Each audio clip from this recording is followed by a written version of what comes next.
Why literature is so important, why culture is so important. भाषा जब मरने लगती है तो राजनीति और धर्म इनका भी विनाश शुरू होता है। पिछले एक दशक में सबसे ज्यादा जो फिल्मों ने साइडलाइन किया है पोइट्री को और लिटरेचर को। लेकिन आज इंडिया में जो भी कंटेंट बनता है उसको डिक्टेट कौन करता है? 3 फॉरेन की अमेरिका की companies, Amazon, Netflix, Disney. Who is the owner of Indian content today?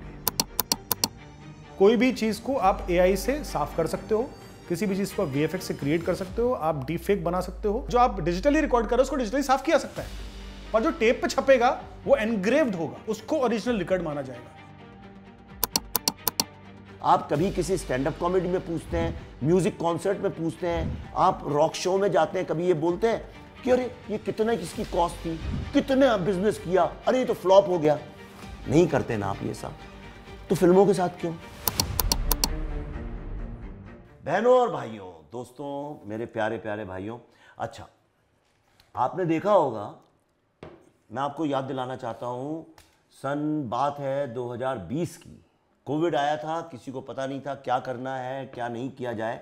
उस वक्त में 2 मतवाले राही निकल पड़े सड़क पे और हम लोगों ने एक शो बनाया जिसका नाम था 10 मिनट डिबेट। और मेरे साथ एक मेरे बहुत ही, यानी अब कहने को तो भाई दोस्त कुछ भी बोला जा सकता है, लेकिन the reason I like one person, क्योंकि बहुत ही संवेदनशील, क्रिएटिव, ब्रिलियंट बॉय, जिससे मुझे ऐसा लगता है कि मैं अपना ही रूप देख रहा हूँ, इसलिए कई बार उसको मैं समझाता भी रहता हूँ। विशाल चतुर्वेदी, इनको प्यार से मैं पंडित जी बोलता हूँ, इसलिए नहीं कि ये ब्राह्मण है, इसलिए बोलता हूँ क्योंकि पंडित जी जो हैं वो कुछ चीज़ों के पंडित भी हैं। जैसे अभी ये रिकॉर्ड करने के पहले पिछले आधे घंटे से लगे हुए कैमरा, इतना उतना 1 मिलीमीटर 1 बाल उसमें लगे हुए। मैंने कहा तुम बिल्कुल पंडिताई मत दिखाओ। तो हम लोगों ने उस वक्त, जब कोई जानता भी नहीं था पॉडकास्ट क्या होता है, ये क्या होता है, उस वक्त में एक बहुत ही सक्सेसफुल शो किया था 10 मिनट डिबेट। 82 एपिसोड्स बनाए थे। कितने? 82 एपिसोड्स। वाकई 82 3 महीने तक लगातार हम लोगों ने रोज शाम को 6 या 7 बजे करते थे और उस वक्त की जो पॉलिटिकल चीज़ें थी उनको डिस्कस करते थे। वो एक एग्रेसिव शो था, पॉलिटिक्स के हिसाब से था, पर वक्त की बात है। और तब इनके, विशाल जी के बाल भी बहुत काले थे, अभी सफ़ेद हो गए, मैं भी काले थे, मैं रंग लगाता था, ये अब सफ़ेद रंग लगा, ये सॉरी अब इन्हें रंग लगाना बंद कर दिया, मैंने सफ़ेद रंग लगाना चालू किया है जी। तो हम और विशाल कई दिनों से बात कर रहे थे कि यार ऐसी क्या चीज़ है जिसके बारे में कोई बात नहीं करता। हमने जो सब्जेक्ट उठाए, पॉलिटिक्स में बात करिए, 10 लाख लोग खड़े हुए लाइन लगा के, पॉडकास्ट और उससे और पॉडकास्ट, राजनीति, धर्म, अब तो तंत्रा, सूडो साइंस, आयुर्वेदा, सात्विक वात्विक पे सब भीड़ हर लग एक गई जगह है। पे कोई ना कोई अपना जगह बना के बैठ गए। हाँ, कोई ऐसा विषय नहीं बचा। तो एक दिन मैं इसलिए लोगों को ये भूमिका बताना चाहता हूँ ताकि उन्हें समझ में आए, बैकग्राउंड, ये पहली बार बता रहा हूँ, शायद लास्ट टाइम बता रहा हूँ। तो मुझे और विशाल को ये लगा कि ऐसी कौन सी चीज़ है जिसको लेके एक वैक्यूम देश में क्रिएट हो गया है। और ये अभी नहीं, पिछले कई 1 या 1.5 दशक से तो है, मैं कहता हूँ 2000 के बाद से, कि आज अगर आप देखें तो क्रिएटिविटी पे, आर्ट पे, लिटरेचर पे, पोइट्री पे कुछ बातचीत होती नहीं है। अभी कुछ देर पहले एक फिल्म मेकर से बात चल रही थी, वहाँ बात निकली, पता चला कि इंस्टाग्राम में the fastest death of a genre, मतलब योगा एक जॉनरा है, हेल्थ एक जॉनरा है, जोक्स, मीम्स, गाली गलौज, ट्रोलिंग, हर चीज़ एक जॉनरा है, नाच गाना। एक जॉनरा जो है जिसकी इंस्टेंट डेथ होती है वो है पोइट्री। जो लोग पोइट्री की चलाते हैं, अनलेस वो ऑर्गेनाइज्ड है, रेखता जैसे, पोइट्री जो चलाते हैं वो 4-6 महीने में भग जाते हैं क्योंकि कोई सुनता नहीं है। मैं 1 साल से टिका हूँ। हाँ, इसलिए तो हम बैठे हुए हैं। तो इस बारे में कोई बात नहीं करता। तो वी थॉट कि हम लोग जब भी, कोई ऐसा नियम नहीं कि इस दिन मिलेंगे, हफ्ते में 1 बार करेंगे, जब होगा बैठेंगे, फिल्म, पोइट्री, थिएटर, कविता जो है उस पर चर्चा करेंगे। हमारा आइडिया ये है कि आप भी लिखिए, आपकी कविता है वो भी पढ़ देंगे, आपका लेख है वो भी पढ़ देंगे, आप किसी थिएटर की बात करिए हम कर देंगे। ये आपका प्रोग्राम है, आप जो चाहें इसमें कोई हमें लाखों लोग नहीं चाहिए, जिसको श्रद्धा हो वो आए अपना पढ़े, अपने बात करे इस बारे में। हाँ, ये समझ लीजिए कि हिमालय में एक पुरातन कोई मंदिर है जहाँ कोई ज्यादा लोग जाते आते नहीं है, महीने में 50-100 लोग आ जाते हैं, लेकिन कम से कम वो श्रद्धालु लोग तो हैं। वहाँ के भगवान उन 50 लोगों में ही खुश हैं। हाँ, तो हम उन्हीं में खुश हैं। आज मैं अजय जी के पास गया था। कौन है जी? अजय ब्रह्मात्मज जो है, पुराने हिंदी क्रिटिक हैं। कौन? अजय सिन्हा? अजय ब्रह्मात्मज कौन है ये दैनिक जागरण के पुराने क्रिटिक हैं। अच्छा, हाँ, अच्छा, मिस्टर बी। तो उनसे भी बेसिकली मेरा उनसे बहुत सालों पुराना नाता है। बहुत अच्छे, मतलब मुझसे उम्र में काफ़ी बड़े हैं, पर बहुत अच्छे मित्रतावश, मतलब बहुत ही पत्रकार है भाई। तो वो बहुत ही मित्रवत व्यवहारी करते हैं। और मैं जब अपने कॉलेज से स्कूल से कॉलेज में जा रहा था, तब मैं हिंदी में उनके हिंदी फिल्मों के क्रिटिसाइज जो करते थे, वो क्रिटिक लिखते, एज अ क्रिटिक लिखते थे, वो रिव्यूज़ वो मैं पढ़ता था। आज मैं उनको ये बात बोल रहा था कि आपने अच्छा किस सन में शुरू किया, तो उन्होंने बताया इस सन में शुरू किया। तो उनसे भी यही बात हो रही थी कि जो लिटरेचर का, पोइट्री का जो इस वक्त सीन चल रहा है, वो बिल्कुल मतलब on the verge of death है। पर बिना लिटरेचर और बिना नहीं है, नहीं, वही वेंटिलेटर पे है, वही बात करो। लिटरेचर और पोइट्री यदि आपकी भाषा में का पार्ट नहीं है, या आपके बोलचाल का पार्ट नहीं है, या आपकी फिल्मों के बोलचाल का पार्ट नहीं है, जो कि काफी वक्त से नहीं है। पिछले एक दशक में सबसे ज्यादा जो फिल्मों ने साइडलाइन किया है पोइट्री को और लिटरेचर को, अगर वो उसका पार्ट नहीं है, तो वो विधा जो उस पर बेस करके बनती है, वो भी on the verge of death है। सही है। तो सिनेमा, चूंकि वो आप पोइट्री पे गाने बनाते हो और लिटरेचर पे आप डायलॉग्स लिखते हो, और आप जो है जो भी वर्ल्ड क्रिएट करते हो, ये दोनों अगर आपके काम करने वाले लोग जो उस विधा पे काम कर रहे हैं, अगर वो उससे अलग हो गए हैं, तो ये बात तय है कि सिनेमा, जो कि इन सारी विधाओं का एक सम्मिलित करने के बाद जो विधा बनती है सिनेमा, उसकी भी डेथ हो जाएगी।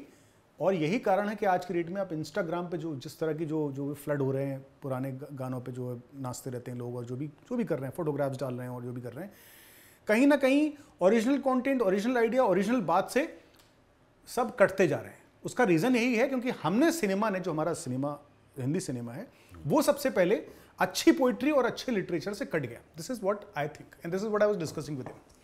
जी, यू आर राइट। जैसे देखो क्या है, ये बात बहुत पहले भी अपनी हो चुकी है शायद। एक कोई फिल्म आई जी, अब उसमें पहली बार हिंदी फिल्म में हिंदी इंग्लिश बोलचाल की भाषा जो होती है जनरल, जैसे लड़के लोग बात करते हैं, और वो फिल्म काफ़ी हिट भी हुई और काफ़ी कल्ट फिल्म भी है और बहुत अच्छी भी फिल्म थी, ब्रिलियंट फिल्म। तो लेकिन उस वक्त उन लोगों ने, किसी ने पूछा इंटरव्यू में कि भाई ये भाषा आपने ऐसी उटपटांग क्यों यूज़ की? उन्होंने बोला ये आज की बोलचाल की भाषा है। हम सब मान गए उस बात को, लेकिन मैंने काफ़ी फिर उसका रिसर्च, तब मैं ट्रैवल नहीं करता था, मैं यहीं रहता था बम्बई में। फिर एक मेरी जर्नी शुरू हुई लाइफ का, एक दूसरा चैप्टर। अब मैं महीने में 20 दिन ट्रैवल करता हूँ। मैंने देखा कि किसी शहर में युवा उस तरह की भाषा नहीं बोलता है जिस तरह की फिल्म में थी, कि भाई कुछ 4 शब्द इंग्लिश के, जैसे मैं बात करूँ, मैं इंग्लिश के काफ़ी वर्ड यूज़ कर लूँ ऐसा, तो मैंने कहा तो बड़ा अर्बन फिनोमिनन है, बहुत ही लिमिटेड सा है। जैसे दिल्ली के लड़के लड़कियां बात करते हैं, बम्बई के करते हैं। बम्बई में भी आप गोरेगांव जाओ, विरार जाओ, तो वहाँ नहीं करते हैं। भाषा जो है वो बहुत एक राष्ट्र के निर्माण में, एक समाज के निर्माण में बहुत इंपॉर्टेंट रोल प्ले करती है। ठीक है, आज भारत की सबसे बड़ी समस्या ये है कि मिडिल क्लास के बच्चे जो है अंग्रेजी में पढ़ रहे हैं, तो उनका जो ख्वाब है, उनके जो एस्पिरेशन है, वो वहीं जाएंगे, गूगल में जाएंगे, वहाँ जाएंगे। अंग्रेजी पढ़ने वाला बच्चा वही रेफरेंसिंग करेगा, वो हिंदी का साहित्य तो खरीदेगा नहीं।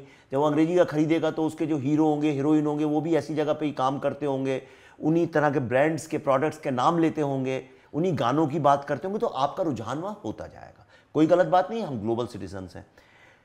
लेकिन भाषा जब मरने लगती है तो राजनीति और धर्म, इनका भी विनाश शुरू होता है। ये मैं नहीं बोल रहा हूं, ये बहुत बड़े फिलोसोफर ने एक बार बोला था, why culture is so important, why literature is so important. क्योंकि राजनीति और धर्म के बीच में, गुंडागर्दी और शराफत के बीच में, अच्छे और बुरे के बीच में, मोरालिटी और इमोरलिटी के बीच में एक नदी बहती है जो दिखती नहीं है। उसका नाम है काव्य, साहित्य, कला, क्रिएटिविटी। ये क्या करती, क्यों रामचरितमानस रामायण कविता में कही गई है। दुनिया के जितने अच्छे आप देखिए रिलीजियस ग्रंथ हैं सारे कविताओं के माध्यम से गए, चाहे गुरु नानक ने किया हो, चाहे कुरान हो, चाहे वो बाइबल हो, सब एक राइमिंग, एक उसमें एक ब्यूटी है, अनसेट चीजें हैं, नुआंसेस हैं। एक क्या कारण है आपको इन शास्त्रों और पुराणों की जो बात करते हैं लोग, वो पढ़ने के लिए आपको 10-10, 20-20 इंटरप्रिटेशंस पढ़ने पड़ते हैं। क्या कारण है, महाभारत बना रहे हैं हमको हजारों उसके इंटरप्रिटेशंस पढ़ने पड़ रहे हैं, क्योंकि उससे आपको बहुत सारे पॉइंट्स ऑफ व्यू पता चलते हैं। कोई एक समस्या है, आप वहां तक पहुंच नहीं सकते, आपने एक प्रेमचंद की अच्छी सी कहानी पढ़ी ईदगाह, आपको एक पर्सपेक्टिव आया, फिर आपने अज्ञे की एक लेफ्टिस्ट कहानी पढ़ी, दूसरा पर्सपेक्टिव आया, आपने कविता सुनी, एक अलग पर्सपेक्टिव आया, आप ही ने चाय की कविता सुनाई थी, कितने मायने समझ में आए। लेकिन जब धर्म और राजनीति जो है ये चाहती है साहित्य और कविता मरे, पूरे विश्व में देखिए लड़ाई है। आज नहीं, राजा लोग क्या करते थे, जो अच्छा कवि होता था उसे उठा के अपने रख ले लेते थे, करेक्ट, जो अच्छा साहित्य लिखता था उसको अपने गुणगान के लिए रख लेते थे। धर्म वाले क्या करते थे, उनसे कहते थे हमारे लिए भजन लिखो। लेकिन जो अच्छी डेमोक्रेसीज होती हैं, अच्छे जो सिविलाइजेशंस होते हैं, वो इनको मरने नहीं देते। इसलिए पूरा यूरोप जो है सिनेमा को फंड करता है, म्यूजिक को फंड करता है, जितनी गवर्नमेंट्स है लिबरल डेमोक्रेसी की, अमेरिका में भी। इसीलिए आपको वहां पे सड़कों पे लोग वेस्टर्न क्लासिकल म्यूजिक बजाते मिलेंगे। अमेरिका में इतना ऑपेरा होता है, इतना वेस्टर्न क्लासिकल म्यूजिक होता है, इनको गवर्नमेंट्स फंड करती हैं। इंडस्ट्रियलिस्ट जो होते हैं, जो बड़े बड़े होते हैं, जैसे हमारे यहाँ टाटा, बिरला, और करते भी थे पहले, ये लोग फंड करते हैं। जो समाज सुधारक होते हैं, जो इंपॉर्टेंट लोग होते हैं, अब बताइए जो फिल्मों का स्कॉर्सेसी और इन लोगों ने मिलकर सारा डिजिटाइज किया, उसको रीस्टोर किया पुरानी फिल्मों को, ये तो फिल्म मेकर्स ने किया। इस तरह के काम होते हैं, तो ये कला जीवित रहती है, जिसको मैं क्रिएटिव हेरिटेज बोलता हूं कंट्री का। आज मुझे ऐसा लगता है वो क्रिएटिव हेरिटेज हमने खत्म कर दिया है। इसका एक छोटा सा एग्जाम्पल बताता हूं, कोई राजनीति धर्म की भी मैंने बात की। एक बहुत बड़े पत्रकार है और बहुत हिंदी के सर्वश्रेष्ठ पत्रकारों में से एक है, वो मुझे हमेशा लेख भेजते हैं अपना, और मैं हमेशा उस पर कमेंट करता हूं, कभी फोन लगा के कैसे। उनने भी एक भेजा, उसमें उन्होंने लिखा सनातनी परंपरा, हेडलाइन थी सनातनी परंपरा ये वो। मैं पिछले कुछ दिनों से हिंदी में घुसा हुआ हूं, मैं उसको रिवाइव कर रहा हूं। मैंने कहा तो गलत हेडलाइन लिखी हुई है, तो मैंने उनको फोन लगाया, मैंने महाराज ये सनातनी क्या लेजिटिमेट हिंदी का शब्द है? कहले हाँ पता है, हाँ होना ही चाहिए। मैंने कहा सनातनी परंपरा होगी कि सनातन परंपरा होगा, क्या होगा?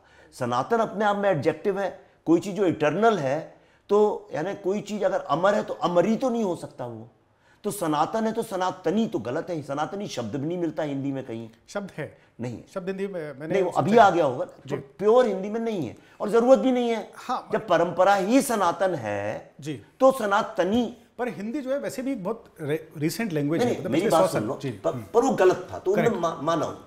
फिर मैंने बहुत बड़े पंडित को बनारस में भी फोन किया, वो वाइस चांसलर, सॉरी जबलपुर में, सॉरी गलत भूल गया, जबलपुर में वो वाइस चांसलर रह चुके और संस्कृत के यानी आज की तारीख में प्रखंड विद्वान है, ज्ञानपीठ पुरस्कार वाले उस टाइप के, अब 90 साल के। मैंने उनसे भी पूछा, उन्होंने भी मुझे बताया कि जैसे सनातन धर्म, करेक्ट, आप सनातनी नहीं है, वो तो धर्म का क्वालिफिकेशन है, धर्म का एडजेक्टिव है, वो धर्म को क्वालिफाई कर रहा है। जो धर्म सनातन है, जो कभी मर नहीं सकता, करेक्ट, वो है। ऐसे ही आत्मा को लेकर हम बोलते हैं आत्मा होती है, जबकि आत्मा होता है। आत्मा पुरलिंग है, लेकिन हम सबका, मैं ये नहीं कह रहा हूं कि ये आत्मा का लिंग नहीं है वैसे तो, आत्मा नहीं, आत्मा लेकिन हाँ, नहीं, गीता में तो आत्मा होता है, इट्स अ पुरलिंग है, आत्मा का है, पुरलिंग है, भाषा में तो होगा ही ना। तो मैं क्या कहना चाह रहा हूं, मुझे इनसे, मैं इन सब में पढ़ता भी नहीं हूं, मैं कुछ और कहना चाह रहा हूं। मैं ये कहना चाह रहा हूं कि फिल्में और साहित्य भाषा को जिंदा रखती हैं। चूंकि ये खत्म हो गई है, मैं फिल्मों के डायलॉग सुनता, आपने देखा था फिल्मों में कैसे डायलॉग आते हैं, ये इसलिए है कि आप टीवी पे, पेपर में, सोशल मीडिया में धार्मिक लोग, राजनीतिक लोग हावी हैं, और ये लोग 24 घंटे, और फिल्म वाले लोग, ये जो पॉपुलर जो मीडियम्स हैं, ये जब गलत भाषा का प्रयोग करते हैं तो भाषा मरती है, करेक्ट, और फिर जो है सोसाइटी एक अलग दिशा में सोचने लगती है। इसलिए फिल्मों में अच्छी भाषा का इस्तेमाल करना, मैं मानता हूं, आवश्यक है। जी, तो एक तो मैं इस बात से मैं बहुत हद तक सहमत हूं, और साहित्य मेरा मतलब, हाँ, बेसिकली साहित्य, फिल्में भी साहित्य ही हैं। आप देखा जाए, हाँ। एक साहित्य का एक नया फॉर्म बन के आ गई। आप जो पहले एक नॉवेल पढ़ते थे, आप कहते हो मैं नॉवेल नहीं पढ़ रहा, मैं जाके फिल्म देख लेता हूँ। और आज के मॉडर्न ज़माने में मॉडर्न लिटरेचर ही है। लिटरेचर ही है। सो कहीं ना कहीं अब ये जो बहुत लंबी बहस है कि जो है जो समाज में हो रहा है वो सिनेमा में आ रहा है, सिनेमा लोग बोलते हैं कि नहीं जो सिनेमा में आ रहा है वो समाज में लोग फॉलो कर रहे हैं। ये एक मुंडा और मुर्गी और अंडे वाली जो बात पुरानी चल रही है। और दोनों ही सही हैं। दोनों ही सही हैं, दोनों ही कुछ बहुत हद तक सही हैं, लेकिन अगर आप देखें तो पूरा जिस तरह से जब सिनेमा जब पैदा हुआ और जब हर आइडियोलॉजी ने स्पेशली लेफ्ट ने जब उस पर कब्जा करने की कोशिश की, तो उनका पहला रीज़न ये था कि सिनेमा एक मास मीडियम है, आप एक बात एक साथ बहुत लाखों करोड़ों लोगों तक पहुंचा सकते हो यदि आप उसको इफेक्टिव तरीके से बोलो। और सिनेमा को एक उन्होंने मीडियम बनाया अपनी बातों को प्रोपेगेट करने के लिए। ये एक दोनों तरह से जो ना दुधारी तलवार थी। एक तरफ तो ये हो रहा था कि उसमें कई बातें अच्छी बोल जाते थे, क्योंकि आपको अच्छे ढंग से बात बोलनी होती है, आपको जो रिप्रेजेंटेशन करना होता है अपनी बात का वो आपको अच्छे ढंग से करना होता है, आपको उसमें एक मुलम्मा चढ़ाना होता है। तो एक तरह से तो एक अच्छी मैसेजिंग भी जा रही थी समाज में, लेकिन एट द सेम टाइम वो प्रोपेगेंडा का पार्ट बन गया। तो मेरा ऐसा मानना है कि समाज में जो होता है उसमें से आप चीजें एक्सट्रैक्ट करते हो, उसको एक्सपोनेंशियली बढ़ा के, क्योंकि आप उसको 2 घंटे बोल रहे हो तो आप हर चीज को एक्सट्रैक्ट करके बेस्ट निकालते हो, क्रीम निकाल के अपने लेंस से अपने फ्रेमवर्क से निकाल के बाहर कर देते हो उसको, और लोग उसको देख के जो भी उसका इंटरप्रिटेशन ले, जो कमजोर दिमाग वाला होता है उसको वैसे के वैसे ले लेता है और उससे कुछ क्राइम भी कर बैठता है। लोग क्राइम भी कर बैठते कूद जाते थे, ठीक है। लेकिन कुछ लोग होते हैं जिसको सिर्फ एंटरटेनमेंट पर्पस से देखते हैं कहीं ना कहीं, लेकिन सबकॉन्शियसली आपको अफेक्ट कर रहा है दिमाग में। सबकॉन्शियसली सिनेमा का प्रभाव बहुत ज्यादा प्रभाव है। तो मेरा ऐसा मानना, ये पर्सपेक्टिव मेरा पर्सनल पर्सपेक्टिव, और मैं किसी को कॉन्ट्राडिक्ट नहीं कर रहा हूं, कि सिनेमा का बहुत ज्यादा हद तक जनरेशन पे फर्क पड़ता है। सिर्फ सिनेमा का नहीं, 19वीं सेंचुरी में लोग किताबों पे किताबें, सावरकर की किताब जो है ना, वो जो 1857 की क्रांति जो है वो सब उसको वो कर रहे थे। उसने गसबी मदनी की जो किताब थी उसको ट्रांसलेट करके उसने बांटा, और वो मीडियम था लोगों को अफेक्ट करने के लिए, उनके दिमाग को बदलने के लिए, उनकी सोच को बदलने के लिए। अरे भक्ति युग पूरा, भक्ति युग पूरे। और एक और बात में जो, चूंकि मैं आपने बात बोली थी, मैं उस वक्त सुन रहा था उसको, कि जो है जो भक्ति का जो समय था जिसमें कविताओं, अच्छा, तो जो कविताओं का और संगीत का और सिंगिंग का, तीनों का जो एपिटोम होता है, वो हरदम आप पहले कविता करोगे लोगों के बारे में, दोस्ती के बारे में कर लोगे, सबसे ज्यादा लोग प्यार के बारे में, प्रेम के बारे में और सबके बारे में, मतलब मोहब्बत के बारे में लोग कविताएं करते हैं, गजलें वजलें आप जो भी सुनते हो। उसका अगला स्टेज क्या था? टूटा हुआ दिल, दिल जला दिल, बेवफाई के ऊपर ज्यादातर कविताएं, जो शायरी जिनको आप कॉमन शायरियां बोलते हैं। लेकिन उसके बाद अगला स्टेज क्या होता है जिसमें कि आप थोड़ी फिलोसॉफिकल बातें करते हो या वीर रस पे चले जाते हो, पैट्रियोटिज्म की बात करते हो। उसके ऊपर जो होता है वो कि जिसमें फिर समाज और समाज के सबके ऊपर, तो एपिटोम क्या है? एपिटोम, अभी लता मंगेशकर या आशा भोसले किसी ने का एक स्टेटमेंट कहीं सुन रहा था मैं, कि ये भगवान तक पहुंचने का डायरेक्ट रास्ता है। आप जब अच्छा सुर लगाते हो और अच्छी बात बोलते हो और अच्छे मन से बोलते हो तो आपका ध्यान लग जाता है। आप जानते हैं मैं हनुमान चालीसा रोज सुबह क्लब हाउस पे जाके करता हूँ, 3 साल से मैं रेगुलर कर रहा हूँ। मेरा वो जाके वहां पे कोई रिलीजियस, जो नहीं जानते हैं, विशाल 3 साल से लगातार हर सुबह हनुमान चालीसा कितने बजे गाता हूँ? सुबह 8, साढ़े 8, 9 बजे के आसपास करता हूँ, शुरू करते हैं। और कितने लोग आते हैं उसमें, और मैं सिर्फ कनेक्टेड फील करता हूँ। मेरा और कोई रीजन नहीं है। मैं सुबह जाके, मेरा मेडिटेशन भी होता है, वही मेरा ध्यान भी है, वही भक्ति भी है, वही जो है एक सुबह दिन की अच्छी शुरुआत करने के लिए मेडिटेटिव माइंड भी है। तो मैं चूंकि इस चीज को फील करता हूँ, इसलिए मैं ये बात बोल रहा हूँ, इसके बाद क्लेम भी कर रहा हूँ, और ये मैं कई समय से, बहुत समय से करता आ रहा हूँ, कि कविता, संगीत और सिंगिंग का एपिटोम है भक्ति।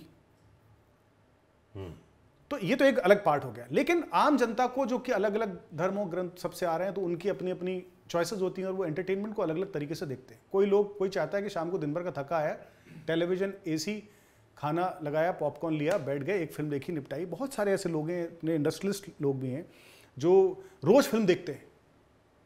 Every day, this is their routine. I know a lot of people. Lot of people नहीं, almost everybody.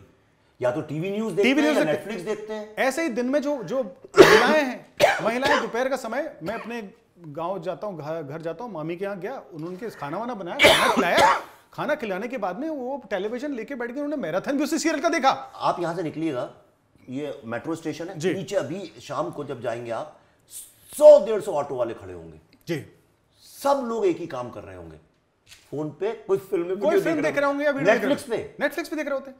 तो कहने का मतलब ये कि ये सिनेमा एक बहुत हद तक हिंदुस्तानी या दुनिया भर की पॉपुलेशन जो है उस पर डिपेंडेंट है, क्योंकि वो कहीं ना कहीं उनको हल्का लाइटर फील कराता है। कुछ लोगों को हैवियर, जिनको सिनेमा देखना हो तो हैवियर फील कराता है, उनको जिस तरह की फीलिंग चाहिए होती है, कॉमेडी देखनी होती है कॉमेडी वाले कॉमेडी देखते हैं, किसी को सास बहू देखनी होती है, जिसको जो दुनिया देखनी होती है वो दुनिया अपना ढूंढ लेता है। सिनेमा एक तरह से बहुत बड़ी रिस्पॉन्सिबिलिटी है, जिसको मुझे लगता है कि हम एज ए फिल्म मेकर हमको बहुत ज्यादा रेस्पॉन्सिबिलिटी के साथ में इसको निभाना चाहिए। क्योंकि आप जो हर एक शब्द बोल रहे हो, जो आपका एक डायलॉग है जो कि पॉपुलर होने वाला है, आपकी एक स्टाइल है जो पॉपुलर होने वाली है, जिस तरह से सिगरेट पी रहे हो आपने, जो स्टाइल में पिया, वो स्टाइल में पीने के लिए हर वो आदमी दिमाग में एक बार सोचेगा जरूर, सिगरेट पीने पे क्या इंटरेस्टिंग स्टाइल होती है। फॉर लुकिंग कूल ऑल्सो बहुत सारे लोग सिगरेट पीते हैं। तो आप जो भी कर रहे हो, मैं अभी इसमें किसी तरह के रेस्ट्रिक्शन की बात नहीं कर रहा हूं, मैं सिर्फ एक बात कर रहा हूं कि जो भी आप कर रहे हो उसको रेस्पॉन्सिबली करो, भले ही आप उसमें चाहे कुछ भी दिखा रहे हो, बट आपको एक तरफ एक बार सोचना चाहिए। हाँ, क्रिएट तो करो, कुछ क्रिएट तो करो। ये नहीं है कि मंडी में जो बिक रहा है वही माल पटक दिया आपने आके। मैं एक और, मेरे को जो बात समझ में आ रही है, मैं जिसको लेकर चिंतित हूं, आप अपने विचार बताइएगा। हम लोग स्पेशली आप सामाजिक स्थिति को अलग नहीं कर सकते, देख सकते हैं सिनेमा। हम लोग पिछले कई सालों से भारत में एक इस बात की डिबेट चल रही है कि हमारी संस्कृति, आप जानते हैं हम और आप दोनों उसके लिए बड़ा लड़ते रहते हैं। मैं तो बिल्कुल हमारी तो फाउंडेशन ही उसी पे बेस्ड है। करेक्ट। आज मुझे बताइए, भारत का जो मैक्सिमम लोग हैं वो क्या देखते हैं? सबसे ज्यादा जो लोग देख रहे हैं वो साउथ इंडियन सिनेमा डब्ड फिल्में जो देख रहे हैं, और सीरियल देख रहे हैं, हिंदी सीरियल। साउथ में क्या देख रहे हैं? साउथ में वो थिएटर में जाके सिनेमा देखते हैं और ऑब्वियसली वहाँ की फिल्में देखते होंगे या कुछ और भी कंटेंट देख रहे होंगे। लेकिन जो मैक्सिमम कंट्री की जो पॉपुलेशन, एक समय सारे मेल जो है ना शाम को न्यूज़ देखते हैं। साउथ इंडियन फिल्में कहाँ देखते हैं? सब डब टेलीविजन पे देखते हैं, टीवी घरों में, घर के ऊपर टेलीविजन में देखते हैं मैक्सिमम पॉपुलेशन जो दिख रही है। हाँ, उसके अलावा और क्या पॉपुलर? News popular. सारी जो फिल्में आती हैं वो कहाँ आती हैं आज की तारीख में? ओटीटी पे आती हैं। हाँ, वो जो नई फिल्में आती हैं ओटीटी पे आती है, लेकिन अगर आप थोड़े से छोटे शहर में चले जाएंगे तो वहाँ पे ओटीटीज का कल्चर अभी उतना डेवलप नहीं हुआ। नहीं, यही मैं आपको बताता हूँ। आज ही पेपर में आया है, नेटफ्लिक्स की रिपोर्ट है। हाँ, नेटफ्लिक्स को उनने बहुत इंडियन कंटेंट करने की कोशिश करी, सक्सेसफुली नहीं होता था। तब उनको अभी ये समझ में आया कि उनकी जो असली ऑडियंस है वो है ओटीटी मोबाइल में। बड़ी अच्छी बात है, ये लोगों को समझनी चाहिए। क्या हुआ जब जो जियो ने समझ लिया था समय रहते जी। जियो ने कुछ नहीं समझा, उस समय की बात जियो समझेगा भी नहीं जी। जियो को तो किनारे करिए आप जी। तो जियो तो इज अ स्टॉक मार्केट। मैं जियो की बात कर रहा हूँ, जियो एज एन मोबाइल कंपनी। हाँ जी, हाँ, राइट, मैं सिनेमा समझा। देखिए क्या हुआ जब ये आया OTT, so everybody thought it's कि लोग कोविड के वक्त में बैठ के देखते, सबने सोचा ये बैठ के लोग फैमिली व्यूइंग के लिए। Netflix invested in all family kind of shows. अभी उनको ये समझ में आया कि it's become so common, people consume it on their phone end devices. It's become, एक ही घर में चार लोग चार अलग अलग चीजें देख रहे हैं। They realise mobile is so popular, but anyway that's a separate discussion. लेकिन आज इंडिया में जो भी कंटेंट बनता है, राइट, उसको डिक्टेट कौन करता है? उसको डिक्टेट करती हैं 3 फॉरेन की, अमेरिका की कंपनीज, अमेजॉन, नेटफ्लिक्स, डिज्नी। मैं इनके अगेंस्ट नहीं हूं बिल्कुल, एंड सोनी, ठीक है। और जी भी सोनी को ही बिक रही थी। डिज्नी अभी जियो में गई है, लेकिन मैनेजमेंट पूरा उन्हीं का है, थिंकिंग एवरीथिंग विल, जियो वगैरह तो सिर्फ फाइनेंशियल इन्वेस्टमेंट करते हैं, पर running management everything will belong to them. तो बेसिकली इंडिया का सारा कंटेंट जो है, उसके जो डिसीजन मेकर्स हैं वो इंडियन नहीं है। हम अपनी फिल्में बना के बेचते किसको है 10-10 साल के लिए, और उन्हीं के साथ रिन्यू करते हैं अमेरिकन कंपनीज को। हम ओटीटी जो बनाते हैं वो परपेचुअली किसका, कौन ओन करता है? Who is the owner of Indian content today? Not Indians. तो ये जो हम लड़ाई लड़ रहे हैं एक पॉलिटिकल और कल्चरल, कि इंडिया का कल्चर, इंडिया का ये, इंडिया का वो, ये तो फ्यूटाइल लड़ाई है 10-15 साल से, क्योंकि सारा तो वो लेगा धीरे से। But I have a point here. आप एक रिसेंट शो आया जिसका नाम है मामला लीगल है। किसका है? नेटफ्लिक्स का है ना। नेटफ्लिक्स का शो है, लेकिन मैं जिस दिन उसका ट्रेलर देखा और मैंने पहले एपिसोड का पहला सीन देख के मैंने बोला कि this will be the Netflix biggest show ever in terms of numbers. इसके आ रहा है उसका डायरेक्टर यहाँ पॉडकास्ट के लिए। इसके पहले बहुत बढ़िया।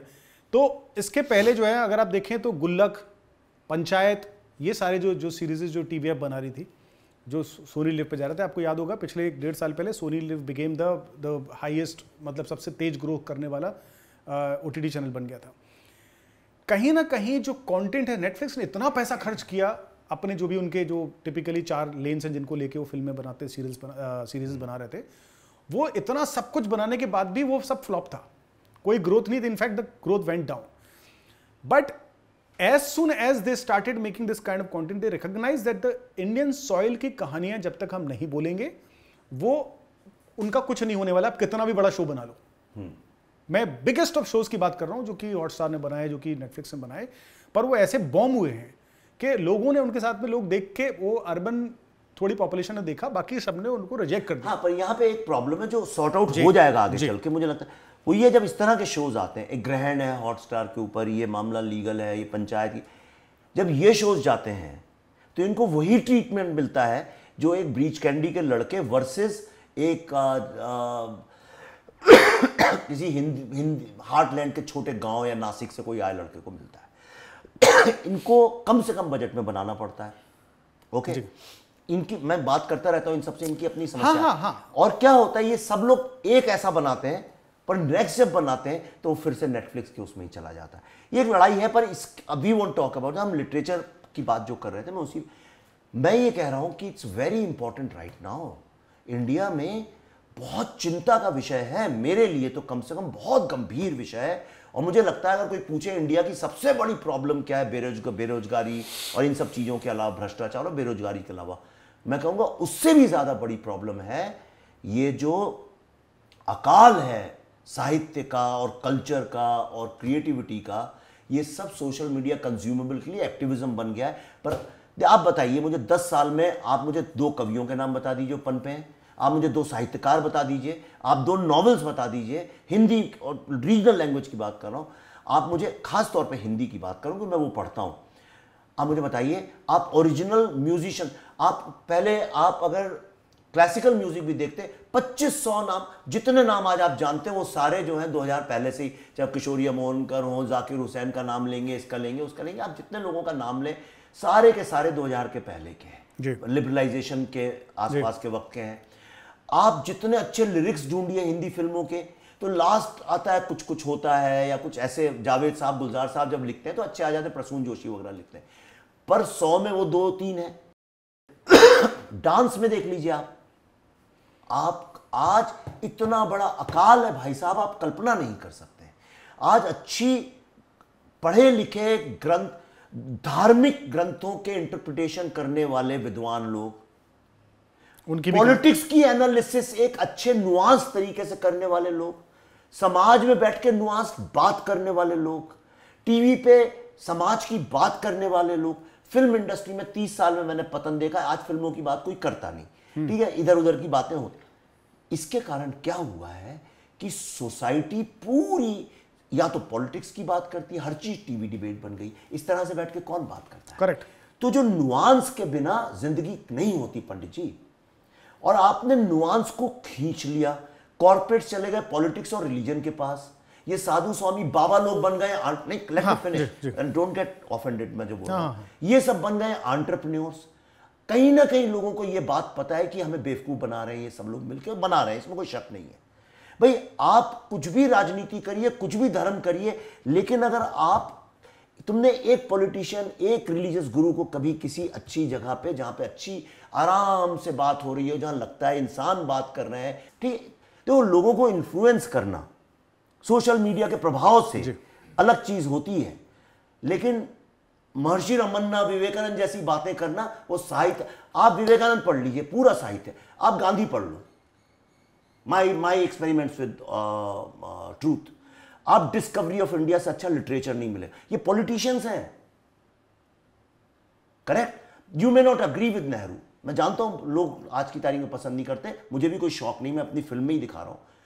आप जिन्ना को पढ़ लो, अंबेडकर को पढ़ लो, आप आज से वाजपेयी जी के वक्त के साहित्यकारों जिनने पॉलिटिक्स में, अरुण शौरी को पढ़ लो, एमजे अकबर को पढ़ लो, ये सब पॉलिटिकल राइटर्स हैं, पढ़ लीजिए। अभी पॉलिटिशियन बन गए, लेकिन पहले वो राइटर्स थे। हाँ, पर पॉलिटिकल राइटर्स हैं जी। इसी तरह से धर्म के ऊपर आप पढ़ लीजिए, आप मैंने राधा कृष्णन का भी पढ़ा, इंडिया भी पढ़ रहा हूं मैं, खत्म ही होने वाला है। उपनिषद और उसके ऊपर राजेंद्र प्रसाद ने लिखा है अपने हिंदू धर्म के ऊपर। दे आर लिटरेचर्स, आप पढ़ते हो, nuance, language, usage of this thing. Aurobindo को पढ़ लो, किसी कोई लिख सकता है। कहीं ना कहीं 150 साल की बात है, मतलब ये ऐसा नहीं कि नहीं, मैं आपको 25 साल पुरानी, ये सब तो मैं जितने नाम लिए 25-30 साल बहुत सारे लोग ऐसे भी हैं जो मतलब जो 100-100 साल आप ओशो को सुन लो, रजनीश को सुन लो जी, ना, आपको उनको भी 40 साल 30 साल 40 साल हो गए। हाँ, पर वो तो हम ये तो बात मान ही रहे हैं कि बहुत सन 2000 लिबरलाइजेशन तक कोई प्रॉब्लम नहीं था। मुझे लगता है पोस्ट लिबरलाइजेशन हमारा एस्पिरेशन हो गया अंग्रेजों जैसा बनना, और अंग्रेजों जैसे बन हम सकते नहीं, तो बंदर के हाथ में आया उस तरह। और मेरा ऐसा लगता है कि उस तरह से उसने अपने एक, मैं तुमको एक सिंबॉलिक बात बताता हूं। इंडिया के हर स्कूल में सरस्वती होती थी, अच्छे पढ़े लिखे घरों में, जहां पे बच्चों को माँ तिलक लगा के कहती थी जाओ बेटा एग्जाम, सरस्वती की मूर्ति होती थी, जाओ पूजा करो जाके, होता था। आज सरस्वती पीछे चली गई, दुर्गा लक्ष्मी आगे आ गई हैं।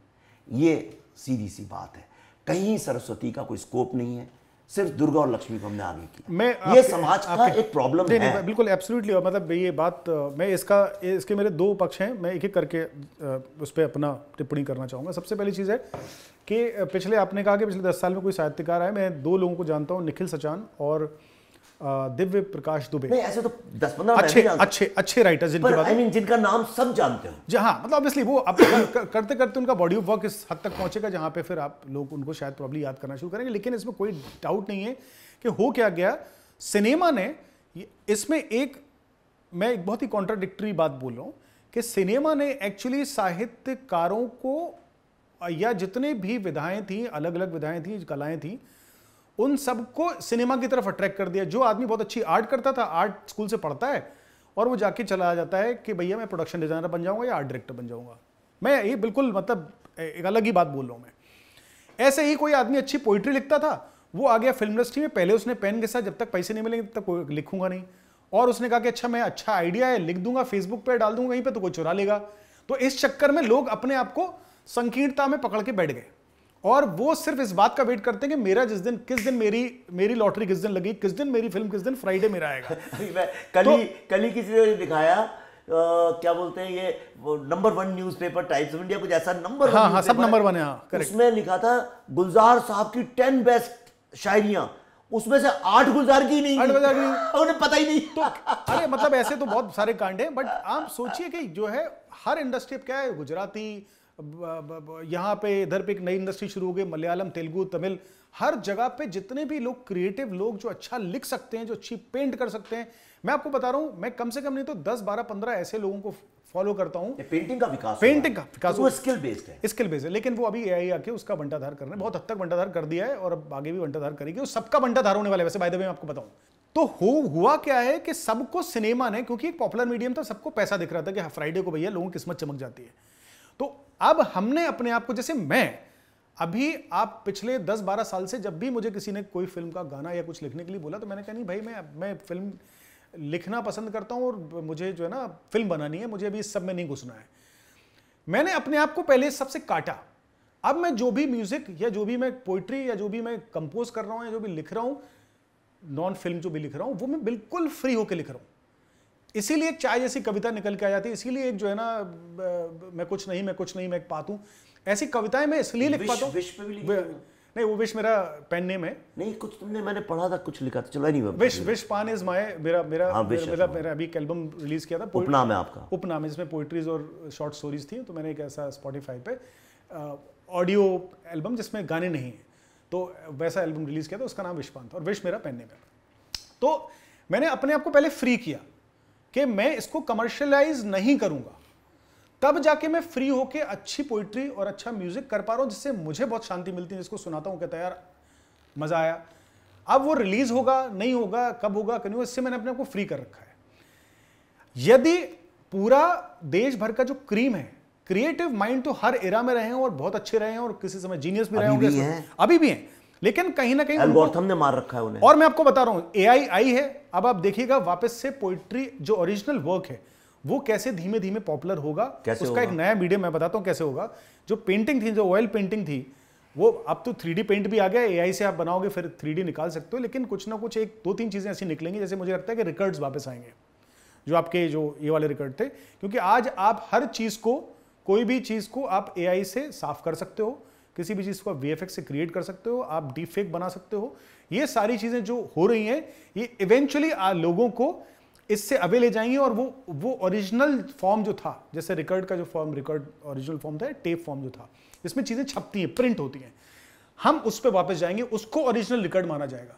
अगर आप सीसीटीवी लगा रहे हो तो एक टेप में रिकॉर्ड होगा, क्योंकि जो आप डिजिटली रिकॉर्ड करो उसको डिजिटली साफ किया सकता है, पर जो टेप पे छपेगा वो एनग्रेव्ड होगा। सो उसमें भी प्रॉब्लम्स होंगी, बट इवेंचुअली मुझे ऐसा लगता है कि जो original idea, original thought, simple thoughts और सिंपल लैंग्वेज में बात बोली गई है, आप एआई से पोइट्री लिखवाइए तो क्या राइमिंग करता है, ऐसी राइमिंग बहुत घटिया है, लेकिन लिखता है, उसके अंदर विचार ही नहीं होता, बहुत घटिया लिखता है। तो कुल मिला के जो ह्यूमन इंटेलिजेंस जो है, वो इंटेलिजेंस ओरिजिनल आइडिया हर वक्त दो रास्तों के बीच में से एक रास्ता निकालती रहती है कि मैंने ये भी सुना, ये भी सुना, ये बात नहीं बोली गई, इस गली में कोई नहीं गया, मैं ये बात बोलता हूं, ये बात मैंने पर्सनली एक्सपीरियंस किया, ये बात मैं बोलता हूं, तो वो चीज ओरिजिनल होती है। एआई क्या करेगा, एआई सारे जितने भी ये खिचड़ी पत्रकारिता, खिचड़ी राइटिंग, खिचड़ी पोइट्री, खिचड़ी इधर का मिलाया बना दिया, वो सब एआई कर देगा, क्योंकि वही जो आप काम कर रहे थे वो एआई कर देगा। ओरिजिनल जो आइडिया है, ओरिजिनल जो बातें, ओरिजिनल जो लोग कहेंगे, बात कहेंगे, कंपोज करेंगे, वही वर्क करेगी। मैं आपको बता रहा हूं, कुछ ज्यादा दिनों की बात नहीं, 5 साल में सारे ऐसे लोगों को जो अंग्रेजी बोल के कॉपीराइटर बन गए, अंग्रेजी लिख के जो है ना जो फिल्म मेकर्स बन गए, और अंग्रेजी फिल्में देख के जिन्होंने मतलब वैसा फ्रेम, वैसा ये करके जो कर लिया, वो हो गया। क्यों हो गया? क्योंकि अब जो एआई आके जो जितना भी जो फर्जी राइटिंग थी, फर्जी कॉम्पोजिशन थी कि आपने इसका सुना वहां लगा दिया, से आज की डेट में आपको, सॉरी मतलब आर.डी. बर्मन, बहुत ये आर.डी. बर्मन के भी गाने, बप्पी लहरी और बीच में अनु कपूर और अनु मलिक, इतने सारे लोगों के गाने निकल के आ जाते हैं, मुझे उनका नाम नहीं लेना चाहिए, पर फिर भी अब जो है रियलिटी तो है ही कि अब निकल के आते हैं कि ये गाना वहाँ से उठाया, वहाँ से लिफ्ट किया है, कुछ ओरिजिनली बनाया, बहुत सारा ओरिजिनल बनाया, बहुत अच्छा बॉडी वर्क उनका अदरवाइज बहुत अच्छा है। लेकिन पहले लोग क्या करते थे, ठीक है आसान है कर देते हैं, कोई लेके आ गया चुरा लो। अभी बीच में क्या हुआ, बीच में आप चुराते नहीं थे, आप बीच का कुछ बनाते थे, उसका जैसे बहुत अच्छा एक इंटरेस्टिंग चीज कॉर्ड प्रोग्रेशन पकड़ा, नोट्स पकड़ लिए, नोट पकड़ के उनको घुमा के कुछ पकड़ लिया और डाल के बना दिया, 3-4 जगह अब आपको सुना हुआ भी लग रहा है लेकिन नहीं सुना हुआ भी लग रहा है, फिर आप करो अच्छा इंटरेस्टिंग है ये उस करके, ऐसे सब हो गया। कुछ दिनों के अंदर क्या होगा कि ये काम सब एआई करेगी।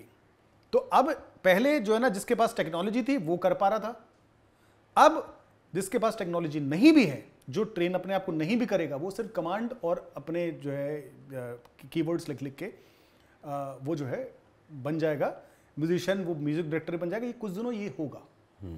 इसके बाद क्या होगा कि वो उससे निरस्ता आ जाएगी, क्योंकि वो कहीं ना कहीं सोल से निकलती हैं सारी चीजें।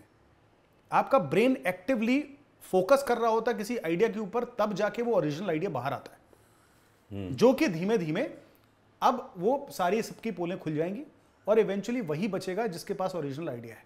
तो यदि मैं मानता हूं कॉन्सेप्चुअली इस बात को, मैं बस एंड कर रहा हूं इस बात को कि जो है film, I agree with you, film जो वर्ल्ड है ये बहुत हद तक ज्यादा से ज्यादा लोगों को, क्रिएटिव लोगों को एब्जॉर्ब कर लेता है और वो अपनी क्रिएटिविटी को प्रॉपर्ली पब्लिक करने से रुक जाते हैं। वो उसमें हो क्या रहा है कि जो कम क्रिएटिव लोग हैं वो इंस्टाग्रामर बन गए हैं और वो गाने के ऊपर डांस करते हैं, वो गाने के ऊपर 2-4 एक्शन कर देते हैं और उनको लगता है कि वो बहुत अच्छे एक्टर्स हैं, उनके फॉलोअर्स आते हैं, वो ब्रांड उनके पीछे पड़ जाता है। फिर आज की डेट में तो फिल्म कंपनीज, म्यूजिक कंपनीज भी पीछे पड़ गई, उसको इन्फ्लुएंसर को ले आओ भाई, उसको एक्टिंग करनी नहीं आती, उसको एक एक्सप्रेशन देना नहीं आता।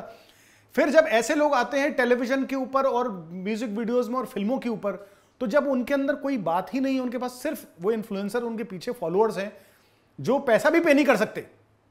इनको क्या बोलते हैं? क्रिएटर्स।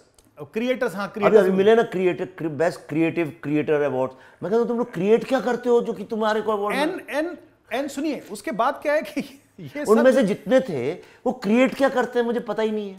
मतलब वो एक, चलिए एक तो एक बात होती है कि भाई अवार्ड देने का गलत शब्द चिपका दिया। हाँ, मतलब कल को आज का पुरस्कार रेवड़ियों का व्यापार, एक बहुत पुरानी कहावत है। नहीं, पुरस्कार से ले, पर खुद ही बोलते हैं I am a content creator. What do they create? क्या कर रहे हो? तो कुल मिला के ये सब के सब जो है ना, नीरसता सिनेमा में, नीरसता आपके कंटेंट में इसलिए आ रही है क्योंकि वो जो लोग टैलेंटेड हैं ही नहीं, जो असली टैलेंट है वो अंदर बैठ के विधा पे काम कर रहा है। आप पुणे में जाइए, पुणे में एक से एक कमाल के गायक कलाकार वो इंस्टीट्यूट के अंदर पढ़ रहे हैं, वो सालों सालों तक रियाज कर रहे हैं। ऐसे ऐसे पेंटर्स, म्यूजिशियंस आपको I find Pune more creative than Mumbai, because every small town is more creative than Bombay. But in comparison, जैसे अब लखनऊ कानपुर में आप बोलोगे तो Lucknow becomes a like proper writers hub. ऐसे ही अगर मैं महाराष्ट्र में हूं तो Pune becomes a hub. Stand up comedy में कानपुर ने आज बैंड बजा रखी है पूरे इंडिया में, मतलब हैप्पीएस्ट टाउन निकला वर्ल्ड का। I am saying out of sir, आपका कानपुर से अपना जो है ना आपका दिल जुड़ा हुआ है। लखनऊ का साहित्य, शायरी, पॉलिटिकल अंडरस्टैंडिंग, मैं तो आपको बताऊं कि मैं जो है ना, मेरे अंदर क्रिएटिव कीड़ा आया ही, क्रिएटिव यानी साहित्य और कला और पोइट्री के प्रति जो मेरा झुकाव, रुझान हुआ, वो मेरे लखनऊ जाने से हुआ। उसके पहले हमारे यहाँ पे बम गोली कट्टा बनाना जो है ना, वो हमारा प्राइमरी वो होता था कि जो कट्टा बना लेता है वो मतलब सबसे स्मार्ट बॉय वो है जो कट्टा बना लेता है पाइप काट के जो है। नहीं, सबसे अधिक ताकतवर आदमी वही है इस दुनिया में जो कुछ क्रिएट कर सकता है। उससे अधिक ताकत, भगवान अगर ताकतवर है क्योंकि वो क्रिएट करता है, तो वही आदमी है जो क्रिएटर है, ये मेरा विश्वास है। पर मैं जो बात कहना चाह रहा था वो ये है, एआई से निकली तो मैं एआई का समर्थक हूँ एक लिमिट तक। क्या है कि जितने क्लैरिकल काम है, मुझे लगता है ये टेक्नोलॉजी यूज़ कर सकते हो तो करो ना भाई। आपको एक ईमेल लिखना है, चिट्ठी लिखनी है, पोस्ट करने हैं कुछ चीज़। अब जैसे भाई, अब आप एक कंपनी चलाते हो, हमारी जैसे फाउंडेशन है, हमें लोग लिखते हैं हाँ जी आपकी फिल्म देखी, अच्छा लगा, बोले थैंक यू मैं कितनी कैसे लिखूँ, तो मैंने एआई को किया, वो सब जो आता है कीवर्ड्स के हिसाब से थैंक यू कर रहा है। मेरा एक ऑब्जर्वेशन है, ये हम जिस थोड़ा इसको अब साहित्यिक तरीके से देखना, उसमें मत घुस जाना धर्म में। ये भगवान क्या है? एक इमेजिनेशन है ना, ठीक है। आदमी का एक कलेक्टिव इतने वर्षों में उसने लगा एक अननोन चीज है जो हमारी लाइफ में बहुत चीजें गवर्न करती है। उसको कहीं गॉड बोलो, ईश्वर बोलो, अल्लाह बोलो, भगवान, जो बोलना है बोलिए आप। हमने क्रिएट किया। आज की तारीख में वो क्या चीज है जो आपकी जिंदगी को कंट्रोल करती है? एल्गोरिथम है। तो मतलब डेमी गॉड आज की तारीख में एल्गोरिथम है। तुम एक कविता लिख दो, मैं कहता हूं तुम दुनिया की सबसे अच्छी कविता लिख दो, चलो आप एआई पे जाइए कि ये which is the world's most popular poetry, ठीक है। आप वो 4 लाइन की पोइट्री मांग लीजिए, आप कहिए which is the shortest most popular poetry, आप वो निकाल लीजिए। और आप निकालिए which is the most popular hateful comment, और which is the worst literature ever. दोनों को आप इमीडिएटली पोस्ट कर दीजिए किसी भी सोशल मीडिया में, चाहे वो ट्विटर हो, चाहे ये हो, चाहे वो, और आप देख लीजिए किसको कितने, कौन पॉपुलर होता है। वो मिलियंस में ना चला गया तो मेरा नाम नहीं है, और ये कोई 1, 2, 2.5 हज़ार में ख़त्म ना हो गया, वो भी आप पुश करते रहेंगे तो होता रहेगा। और ये कल्चर जो है, ये मैं देख रहा हूँ, ये बातचीत में हो गया है। आप कहीं बैठ के एक अच्छी सरलता से बात करो। अभी जैसे अपन 2 बात कर रहे हैं, समझो ये कहीं पार्टी चल रही हो, मैं लिख के दे रहा हूँ, सब धीरे धीरे उठ के सिगरेट के बहाने से, किसी के बहाने से चले जाएंगे, बालकनी में बैठ के गॉसिप कर रहे होंगे, एक दूसरे को फ़ोन पे किसी का ट्वीट दिखा रहे होंगे, ये बात छोड़ के चले जाएंगे। ये भारत का कल्चर रहा है, घरों में हमेशा इस तरह की बातें होती रही हैं। मिडिल क्लास में तो हमेशा होती रही। मैं तो गाँव का हूँ, हमारे गाँव में गोबर से लीपी जाती है, वहाँ पर भी बैठ के कुछ ना कुछ बातें होती रही। करेक्ट। अब ये चीजें बनी रहे हैं। एक तरफ तो आप कह रहे हैं कि भाई साहब हम इस मंदिर को रिस्टोर कर रहे हैं, उस मंदिर को रिस्टोर कर रहे हैं। मैं कोई किसी मंदिर के अगेंस्ट नहीं हूं, मैं खुद जाता हूं, मेरे वो नहीं है, लेकिन मैं साथ में एक थिंकिंग पर्सन भी तो हूं। मैं कहता हूं इसका फायदा क्या है करने का, अगर जो जाने वाले हैं वो जाहिल आप बना रहे हो उनको, तो आप पॉपुलेशन को जाहिल बना रहे हो, और आप ये खाके खड़े कर रहे हो पत्थरों और ईंटों के। वो जाके वहीं पे, मैं अभी गया था काशी, एक कॉरिडोर बनाया है, एक स्पिरिचुअल जगह है। घुसते ही साथ लेफ्ट हैंड साइड में जब आप अंदर जाते हैं, इतना बड़ा गंदा अनएस्थेटिक, मतलब आंखों की सेंसिबिलिटी को हर्ट करने वाला बड़ा सा वो लगा हुआ है, लाइट पीछे से जल रही है, उसमें लिखा हुआ है कुछ बॉम्बे पाव भाजी या बॉम्बे स्नैक्स या कुछ ऐसा। विश्व में कहीं भी जहां पे सरकारें एस्थेटिक्स को प्रोटेक्ट करती हैं, जिनको लगता है कि एस्थेटिक्स के बिना सोसाइटी नहीं चल सकती है, वो लोग ऐसा काम कभी नहीं होने देते। हमारे हर जगह कुछ होगा, लेजर लगा देंगे, कहेंगे ब्यूटी। हमने एस्थेटिक्स मार डाले हैं, साइनेज देखिए सड़कों के, पूरे एस्थेटिक्स को हमने सड़क पे लाके खड़ा कर दिया। जैसे मैं इंदौर गया था, इंदौर में उन्होंने, I think there is a government की तरफ से उन्होंने एक वो निकाल रखा है कि उनके जो साइन बोर्ड्स होते हैं वो ब्राउन में होंगे, उनका फॉन्ट डिसाइडेड है। जयपुर में भी है ऐसा, लखनऊ में भी लखनऊ है, में भी लेकिन वो कई छोटे छोटे पैचेस, किसी पर जगह उसका पे कोई फायदा इसलिए नहीं है। I'm saying ये दिस शुड बी इम्प्लीमेंटेड कि आप जब Implement नहीं होता। किसी शहर के अंदर पिंक सिटी क्यों बोलते हो कि आपको ज्यादातर घरों में एक जगह पे, हाँ, डिसाइड pink कर लिया। इंदौर के अंदर भी ऐसे ही पर इंदौर में वो ऊपर तो लगा दिए, सरकार ने आदेश दे दिया, लेकिन नीचे उन्होंने अपने ऐसे ऐसे करके वो डाल रखे। अभी देखा मैंने कहीं बोर्ड उठाया जा रहा था किसी शहर में, अभी ऐसा हो रहा था। हाँ। बहुत अच्छा, मैं मुझे लगता है कि कोई ये अच्छा नहीं है, वो शाम तक वापस आ जाएगा। हमारे सामने की सड़क में लेकिन हर फ्राइडे को उठाते हैं, शाम को आ जाते हैं। बात तो यही कहना चाह रहे हैं ना कि उसको हटाना चाहिए, ऐसा नहीं करना चाहिए। नहीं, इसके किसी लिए ने क्या गवर्नमेंट है, को इसके लिए क्या है? इंप्लीमेंट करना चाहिए उसको। हाँ। स्कूल कॉलेजेस में जब तक आज डिबेट्स क्या हो गई हैं, स्कूल कॉलेज में सब पॉलिटिकल हो गई हैं, राइट? सारी डिबेट्स राष्ट्रवाद से जुड़ गई हैं या किसी और चीज से जुड़ गई।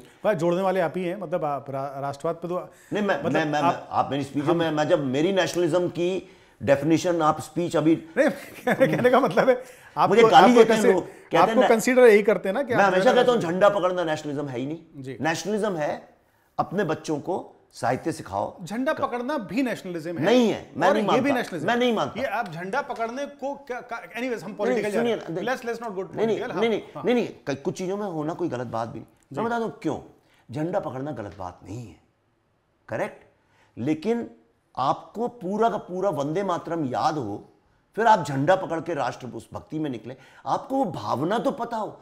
मैं कह रहा हूं symbolism without emotion, symbolism without content, मतलब जैसे फिल्में हैं, एब्सोल्युटली राइट, जैसे फिल्में हैं, अगर आप स्टार है, पोस्टर है, एक आइटम नंबर है, अंदर से खोखली है, कुछ नहीं है। आप एक रिलीजियस यूनिफॉर्म बैठ के लोग बैठे हुए हैं, सोशल मीडिया के कैमरे उनको चाचा रिकॉर्ड कर रहे हैं, लेकिन जो वो बोल रहे हैं वो हेटफुल है, वो दुनिया को डिवाइड कर रहा है।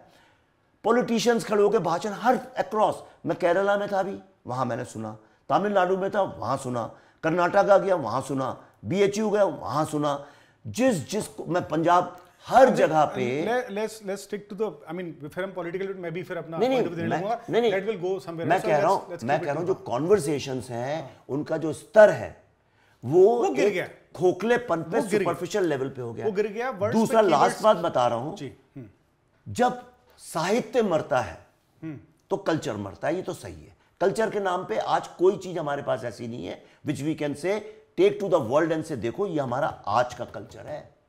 एक चीज नहीं है हमारे पास आज की तारीख में, आप बता दें तो मान जाऊंगा मैं आपको। जब कल्चर मरता है तो उसका सबसे बड़ा नुकसान क्या होता है, फिर आप सूक्ष्म से स्थूल पे जाते हैं। और ये हिंदू फिलॉसफी बोल रहा हूं अद्वैता की, मैं कोई ये ना सोचे कि मेरे कोई ओरिजिनल विचार है, ये अद्वैता की फिलॉसफी। आप जब ज्ञान से अज्ञान की तरफ बढ़ते हैं तो क्या मतलब है, आप सूक्ष्म से स्थूल पे जा रहे हैं। आप एक स्पिरिचुअल कंट्री जो सूक्ष्म बेस्ड कंट्री है वो पूरी स्थूल की तरफ जा रही है। आप स्पेक्टिकल पे चले गए, हर चीज स्पेक्टिकल, बड़ी और बड़ी और बड़ी, वर्ल्ड्स नंबर 1 IPL क्रिकेट जो है वो स्पेक्टिकल है, फिल्में स्पेक्टिकल हैं, इतने करोड़ का बिजनेस, इतने करोड़ का बिजनेस। क्या बिजनेस ही नहीं कर रही सर, तो क्या नहीं जो है 1000 करोड़ दुनिया में जो नहीं कर रही हैं उनका 10 सेकंड पेशेंस रखो, जो नहीं कर रही हैं वो भी तो 24 घंटे उनके बारे में छपता है, ये फ्लॉप हो गई, बिजनेस नहीं किया, क्रैश हो गई। अभी सावरकर आई, अरे इतना नहीं किया, उतना नहीं किया। अरे भाई तो मुझे एक बात बताओ, किसी दुकान वाला कभी चिल्ला के बोलता है कि भाई मेरे यहाँ प्लेबॉय जो है 1 लाख बिक रही है, गीता तो बिकती नहीं है, कभी बोलता है? कोई बिजनेस वाला, जितने बिजनेस है, टाटा वालों की पॉपुलर चाय भी होती है और एक नीश चाय भी होती है। सारी दुनिया में एक बिजनेस नहीं है ऐसा। तुम कभी किसी थिएटर में जाके पूछते हो ये कितने में बनाया, आज कितने टिकट बिके? आप कभी किसी स्टैंड अप कॉमेडी में पूछते हैं, म्यूजिक कॉन्सर्ट में पूछते हैं, आप रॉक शो में जाते हैं, कभी ये बोलते हैं कि अरे ये कितना किसकी कॉस्ट थी, कितने बिजनेस किया, अरे ये तो फ्लॉप हो गया? नहीं करते ना आप ये सब। तो फिल्मों के साथ क्यों? कभी किताब के बारे में कोई पूछता है आपकी कितनी किताबें बिकी भाई साहब, कितना कमाया? नहीं ना। कोई बिजनेस दुनिया में घंटों घंटों चिल्ला चिल्ला के बोलता है अरे आज तो मैंने इतना बिजनेस कर लिया, आज तो मैंने इतना बिजनेस कर लिया। नहीं करते। 100 कंट्रीज फिल्में बनाती हैं, विश्व में कोई कंट्री घंटे घंटे के हिसाब से अपना बिजनेस नहीं बताती, सिर्फ भारत में होता है। क्यों? क्योंकि जब आदमी नहीं होता सब जगह पे, हॉलीवुड में भी होता है, हॉलीवुड में डे टू डे आम आदमी इस तरह से सोशल मीडिया कलेक्शन, सारे बॉक्स ऑफिस कलेक्शन तो आते हैं, अगर कलेक्शन आते ही क्यों नहीं, तो वीकली कनेक्शन है, अगर उनको जरूरत नहीं है उसकी। पंडित जी सुनिए ना जी, ऐसा है कि किस आज की तारीख में टाटा ने कितनी चाय बेची ये भी आपको मिल जाएगा, लेकिन जो जानना चाहते हैं उसकी स्पेसिफिक ट्रेड साइट्स होती हैं जिनमें जाके वो चेक कर सकते हैं। हमारे भी ट्रेड साइट होती है। नहीं सुनिए ना, लेट मी फिनिश, मैं आपको रिसर्च करके बता रहा हूँ। हॉलीवुड में रेंटेक वगैरह होती है, आपको इंटरेस्ट है आप जाके चेक कर सकते हैं, लेकिन उनके तो प्रोड्यूसर चिल्ला चिल्ला के हर रोज नहीं बोलते आज 500 करोड़ का बिजनेस, वर्ल्ड वाइड 1000 करोड़ का, वर्ल्ड वाइड इतने का। वो परसेप्शन, ये सट्टा, परसेप्शन गेम है वो। ये सट्टा। कभी तुमने सुना है रॉबर्ट डिनरो का मेरा इतना हो गया, या कैप्रियो बोले मेरा इतना नहीं। They only talk about their actors, directors, writers, everybody they talk, yes business is very important, उसी से उनकी वैल्यू बनती है, but they talk about the quality of cinema, correct, they talk about the content. एक actor का नाम बता दो जिसने पिछले 10 साल में इंटरव्यू दिए अपनी फिल्म के, और किसी भी इंटरव्यू में बताया हो मेरा रोल क्या है, ये फिल्म क्या है, इसकी थीम क्या है, जैसे पहले नहीं होते थे। ये तो खत्म ही हो गया। नहीं, what do you talk about? Stupid things. चलिए मैं वहां से शुरू करता हूं कि जो बेसिकली जीर्णोद्धार हो रहा है मंदिरों का, जिन भी मंदिरों के कॉरिडोर्स बन रहे हैं और जो भी और बिल्डिंग्स, मैं उसके अगेंस्ट नहीं हूं, ये मत सोचना मैं अगेंस्ट हूं। नहीं, I am just putting my point here कि हम मान लें वो कश्मीर में जो मंदिर, जिसका दोबारा सूर्य मंदिर है, जिसका दोबारा मार्तंड टेम्पल जो है, तो अब हम उसका जीर्णोद्धार होने जा रहा है। तो एक तो ये है कि जब तक जीर्णोद्धार नहीं हो रहा था और जब हम उस पिक्चर को देखते तो हमारे ऊपर, मैं उसकी बात नहीं कर रहा हूं, मैं ये कॉरिडोर्स की बात कर रहा हूं, मैं मंदिरों की, मैं इन जनरल, मैं आपकी बात नहीं कर रहा, मैं इन जनरल बात कर रहा हूं कि मेरा उस पर पॉइंट ऑफ व्यू है जो कि आपसे कॉन्ट्राडिक्टरी नहीं है, आपके बात साथ में ही मैं बात बोलना चाह रहा हूं। जैसे कि वो लेजर लाइट जो है ना, लेजर लाइट शो इज, उसको देख के मतलब उसको देख के ऐसा लगता है, अटैक हो जाता है, कई बार ऐसा मन करता है कि उसके बारे में लिखें कि ये क्यों। मैं लिखता इसलिए नहीं हूं कि भावनाएं हर्ट हो जाएंगी, वरना मैं लिखना चाहता हूं। लेकिन मंदिरों का जीर्णोद्धार, जो मंदिर टूटे पड़े हैं, जिनका बहुत से मंदिर ऐसे मैं देखता रहता हूं जो कि कर्नाटका में भी हैं, और स्पेशली जो बेसिकली जो तमिलनाडु में हो रहा है। मैं पॉलिटिकल पॉइंट ऑफ व्यू से नहीं बोल रहा हूं, लेकिन तमिलनाडु आपको पता है उनका आइडिया क्या है, they have certain point of view and certain idea, जो कॉन्स्टेंटली मंदिरों को इग्नोर करते हैं, उनसे पैसा साइफन ऑफ करते रहते हैं। और तो बेसिकली मंदिर चूंकि इंडिपेंडेंट नहीं है, मंदिर जो है ना, ज़्यादातर बड़े मंदिर सरकारों के अंदर ही आते हैं, स्टेट गवर्नमेंट और जो भी सेंट्रल गवर्नमेंट भी करती होगी, तो कहीं ना कहीं उनके पास अपने आप को जीर्णोद्धार करने के लिए पैसे नहीं हैं, और उनकी कोई ऐसी कमेटी नहीं जो कि मतलब इतना बड़ा पैसा, इतने ऐसे मार्तंड टेम्पल तो हमारे फेस पे तमाचा है। हम रोज देखते हैं, जब भी आप फोटोग्राफ देखो तो आपके चेहरे पे तमाचा है कि आपका इतना विशाल और इतना ग्लोरियस मंदिर जो है आज इस शेप में, इस स्थिति में है। बाकी कॉरिडोर्स में जो बना रहे हैं वो बना रहे हैं। मेरा ये भी मानना है कि आपको जब भगदड़े मस्ती हो और जब आप कहते हो स्टैम्पीड हो गया, तो कैसे आप कंट्रोल कर रहे थे, और देखो धक्का दिया जा रहा है। मैं एस्थेटिक्स की बात कर रहा हूं, मैं एस्थेटिक्स, लॉजिस्टिक्स की नहीं, लेकिन बात उससे आपस में जुड़ी हुई बातें हैं। तो है क्या कि जब स्टैम्पीड होता है या मंदिरों में धक्का दिया जाता है, पुजारी धक्का दे रहे होते हैं, तो आप कहते हो कैसे ट्रीट कर रहे हो, लेकिन आप इन्हें देखते हो कि वो गली के अंदर कितने सारे हजार लोग हैं जो एक दूसरे के ऊपर भगदड़ भी, स्टैम्पीड भी हो सकता है, जगह नहीं है, स्पेस नहीं, टाइम तो वही 24 घंटे के अंदर भी तो स्टैम्पीड ही चलता है, कब एक सेकंड, इसीलिए उनका ब्रॉडन कर, लेकिन आप कैसे फिर आप दर्शन कैसे करोगे? क्या अगर एक दिन में 1 लाख लोग आ गए तो आपके पास में आप डिवाइड कर लो 24 घंटे, उस एरिया में घुसने के बाद आप मत घुसिए। मैं बता रहा हूँ कि बेसिकली मैं अपना पॉइंट ऑफ व्यू दे रहा हूँ। कहने का मतलब है ये सारी जो बातें होती हैं कि अब कॉरिडोर जो है बड़ा करना प्राइमरली यही है कि स्टैम्पीड ना हो, प्रॉपर्ली उसकी जो है वो मैनेज हो। बहुत अच्छी बात है। बात एस्थेटिक्स की आएगी तो मैं प्लस माइनस है अपने पॉइंट ऑफ व्यू में, मुझे वो लेजर शो कतई पसंद नहीं आता। I really hate it. और स्पिरिचुअल जगह में क्यों करना? और लेजर शो भी करिए तो कम से कम उसमें एक एस्थेटिक्स की तरह से तो करिए, उसमें कुछ तो क्रिएट करिए। वो चारों तरफ से ऐसी लाइट, लाल पीला हरा तीनों मिला के एकदम मिक्स कर देते हैं, मतलब इट बिकम्स अ, मतलब आपको देख के आपको ही लगने लगता है कि भाई यार ये मतलब क्यों, सवाल ये आता है कि क्यों। एनीवेज मुझे लगता है लेकिन कालांतर में वो चीज धीमे धीमे ठीक होगी, लोग सजेस्ट करेंगे, हम सजेस्ट करेंगे और पब्लिक लिखेगी। नहीं होंगे अब ठीक है, एस्थेटिक्सली वी आर होगे मेरा, मैं पॉजिटिव इस बारे में सोचता हूं। Now I am coming back to the part where जिस तरह से हमारे इंडस्ट्री में प्रोड्यूसर्स क्लेम कर रहे हैं, आपने तो सक्सेसफुल बनाई है, लेकिन बॉलीवुड हमारी जो फिल्म इंडस्ट्री है, आपने कभी सुना मैं पैसे की बात? मेरी बात तो सुनिए, आपने सक्सेसफुल बनाई है, लेकिन बाकी लोग बेचारे मतलब काफी हद तक जो है ना स्ट्रगल कर रहे हैं एक बड़ी फिल्म बनाने के लिए, बड़ी फिल्म, बड़े एज एन बड़े रिटर्न्स वाली फिल्म बनाने के लिए। 2-4 फिल्में गिनती की फिल्में हैं जो कि मैक्सिमम साउथ की फिल्म हैं। तो अब वो हो गया कि पब्लिक परसेप्शन की बात है, अच्छा फिल्म इतना कर रही है तो हमको भी जाके देखना चाहिए इस पूरे आइडिया पे। और प्लस जो है ना, जो प्रोड्यूसर्स वो जो उनकी अपनी इंटरनल जो कम्युनिटी है, छोटी सी कम्युनिटी है, उसमें भी वो प्रूव करना चाहते हैं कि नहीं देखो हमने इतनी फिल्म बनाई है तो इन्वेस्टर्स आएंगे, पैसे देंगे। बहुत सारी इक्वेशंस हैं, पर ये हाँ, ये डेली बेसिस पे डेटा देना और इस एडवांस बुकिंग का फिल्म के बॉक्स ऑफिस से फिल्म का जो है ना क्वालिटी को तय करना। एक अभी ऐसे गोट लाइफ करके फिल्म आई है, बहुत ही अच्छे से तरीके से करीने से बनाई हुई फिल्म है। अच्छा, उस बंदे ने कई साल द गोट लाइफ, वो पृथ्वीराज सुकुमारन की फिल्म है, केरल मलयालम फिल्म है। लेकिन एट द सेम टाइम वहां पे मडगांव एक्सप्रेस भी आई है, क्रू भी आई है, मुझे वो भी एक्साइटिंग इंटरेस्टिंग लग रहा है। नंबर्स उसके, सावरकर से फॉर एग्जांपल अभी हमारी बात निकली थी, सावरकर जो है ना, वो सबने कहा नहीं फिल्म 10 करोड़ में खत्म हो जाएगी, 12 करोड़ में खत्म हो जाएगी। फिल्म हर वीक 5 करोड़ मार रही, 7 करोड़ मार रही, और ये फिल्म बनाएगी आगे पैसा। तो क्लेम करके कई बार ऐसा होता है कि प्रोड्यूसर जो है ना लोगों का इंटरेस्ट बनाए रखता है, तो वो पूरी तरह गलत नहीं है, पर हाँ इससे हमें उभरना चाहिए। हमारे एक्टर्स को जाके आप सिनेमा के बारे में बात करना चाहिए, एक्टर्स को जाके अपने रोल्स के बारे में बात करना चाहिए, हमने कैसे निभाया, और यहां तक कि सारे एक्टर्स को जाके फिल्मों सिनेमा के जो अच्छे एस्पेक्ट्स उनके बारे में बात करनी चाहिए, ताकि नई जनरेशन उनसे इंस्पायर हो। लेकिन सिर्फ ग्लैमर से जोड़ दिया, ग्लैमर के अलावा कुछ नहीं। और ग्लैमर भी क्या, ग्लैमर भी नहीं है, मुझे तो कुछ ग्लैमरस दिखता नहीं है।